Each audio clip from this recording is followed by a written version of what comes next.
കമ്മ്യൂണിസത്തിന്റെ ഏറ്റവും പ്രധാനപ്പെട്ട പിണറായി വിജയൻ ഇങ്ങനെ പറയുകയുണ്ടായി, യേശു വിപ്ലവകാരിയാണെന്ന്. യേശു മനുഷ്യന്റെ മനസ്സുകളിൽ വിപ്ലവം സൃഷ്ടിക്കാറുണ്ട്, മാറ്റങ്ങൾ വരുത്താറുണ്ട്.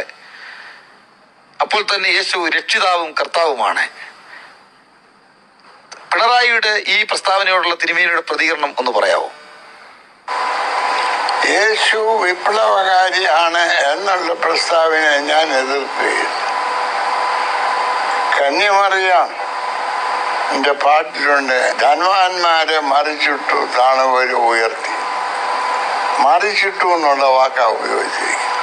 അപ്പോൾ അതൊരു വിപ്ലവമാണ്.